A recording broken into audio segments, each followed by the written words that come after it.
Hey everybody, it's your boy Shaheener coming at you with an update to the card organizing video that I did back in February.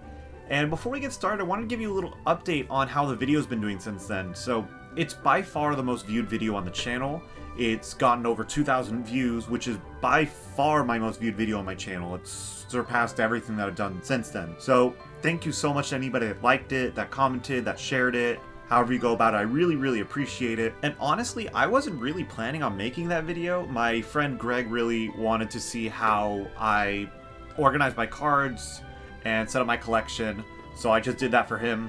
And I was kind of just taking the piss out of it when I was making it. I was cracking open monsters, and I was calling people baby geniuses. Yeah, so I'm not that disgusting cretin anymore. I'm not cracking open monsters and all that unhealthy stuff and being disgusting. Instead, I've replaced it with shotgunning water. But really, that's just one of the few problems I'm dealing with right now. The biggest issue that I'm dealing with currently is that I have way too many bulk cards. And by how many? I don't know, but it's sure it's way too many. Let me show you. Well, to put it in perspective, this is what you guys saw last time. So these are all of my bulk that I've organized. I have the generations 5 through 8, and then I have generations 1 to 4 on the bottom. And that's just the tip of the iceberg. As we can see over here, this is everything that I've accumulated since then. It's been about 6 months, and I have amassed all of this. Well, I filled up another one of those freaking 4-tiered boxes and 10 Elite Trainer boxes full of bulk cards. Also, the light for this video is held up by 10 Elite Trainer boxes as well. So I have decided to sell my bulk, but I didn't really know where to start, so I looked up a couple of tutorials on what I should do. And so what they suggest, at least if you're going to be selling them on third parties, to basically bag them with Ziploc bags and tie them up, and basically there you go, you just sell them in chunks like that. So I was thinking about selling them in bits of 500 cards. I'm sure I have a few of those, make some extra money, maybe I could refuel my addiction. But in the meantime, I'll just show you what I'm doing exactly with this. The first thing I'm doing here is stacking them up in 100 card piles so I can bag them that way. I was originally thinking of bagging them in 500 card bundles, but the bags I got were way too small for that.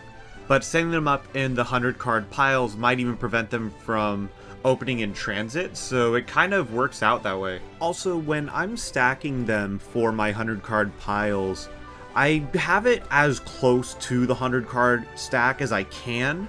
I'm really hoping that there wasn't anything that was under, but there are a lot of stacks that I'm making that are definitely over. I'm giving a couple extra just to give some leeway on the sets that might possibly have slightly less than 100, but I tried to keep it to where it matched the 100 card stack at least. Once I've bagged them as much as I can on my surface, I make sure that there's no extra air in the bag, then I tape them up as tightly as I can.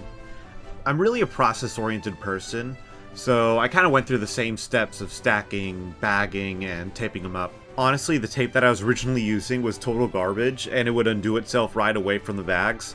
So I had to get some packing tape, and that seemed to work a lot better. I know a lot of the time when people are selling bulk lots like this online, they usually will only do commons and uncommons. But for me personally, I just put whatever I had in there. So I have rares, Vs, promos, trainers, and more. I don't really care too much to separate those cards, especially if they're doubles that I already have in my personal collection. I can obviously do whatever you want in your situation if you are gonna sell your cards, but for me, I don't mind getting those cards out of my collection. Alright, so here's an update after 2 sessions of packing and organizing cards for selling them, basically. So luckily these ETBs hold 500 cards, or 5 packs of 100, which is what I was planning to sell them as. And so, yeah, I got them fit into 10 ETBs for the first night, which is what I mainly filmed. That's about 3,000 cards. And then I had another box full that has, well, luckily those hold about 1,000 each row, or each column, I should say. So that has 4,000 cards over here. So there's 7,000 right over here. And then I had 4 extras that I need to set in their own box. But also I still have these 2 freaking boxes left, which are probably going to give me another like 4,000 each. Oh, help me. Alright, so it's a couple days later from when I did my initial organizing, and I'm kind of stuck in a conundrum where I want to have these ones in deorganized boxes, or little bags, I guess, but all my cards are organized already, at least by the national dex number. So if I were to put these in boxes of 100, then people are probably going to be getting, like, 10 different Charmeleons, 20 different Bulbasaurs, or whatever like that.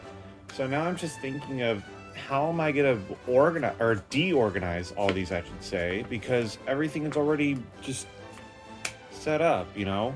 So I'm gonna have to think about that for a little bit. Probably the only thing I could think of right now of how to like deorganize the cards, let's say, is to just grab just random ones, I guess. Just like grab some of these, grab like some of these, I guess.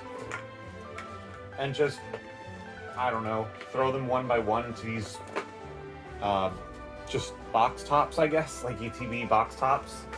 It was the only thing I could possibly think of. I mean, there's no tutorial on this. There's no roadmap. I don't think anybody is this stupid to deorganize cards. Let me tell you, deorganizing cards is quite annoying if you ever decide to do that.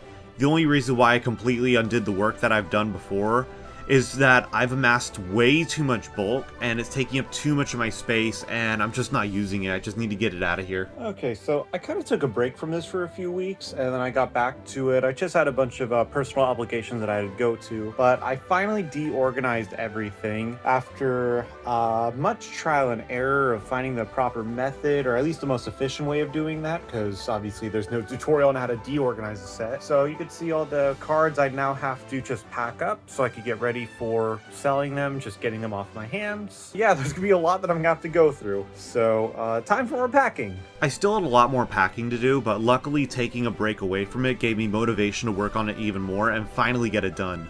This video has actually been split up within a month or so because I've been super busy with work, working on other videos, amongst other personal obligations. Alright, so now everything is all packed up and ready to be sold.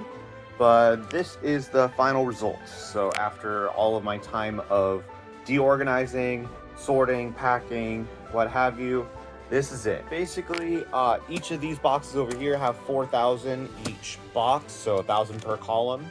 So I got 4,000 here, got 4,000 over here, 4,000 here. And this one is longer, but it's slimmer, so it doesn't hold as many. These ones have 1,300 per column. So that makes this one about 3,900. Then these ones over here have 500 each set. So altogether, this is about 17,400 cards packed up, ready to go roughly. So I tried to eyeball it to the 100 card stack, so they might have a little bit more in them. But yeah, this is it basically. So yeah, thank you guys so much for watching. If you like what you saw, please hit the subscribe button, comment, like, share the video if you'd like it. But yeah, thank you so much. I will check you guys in the next video.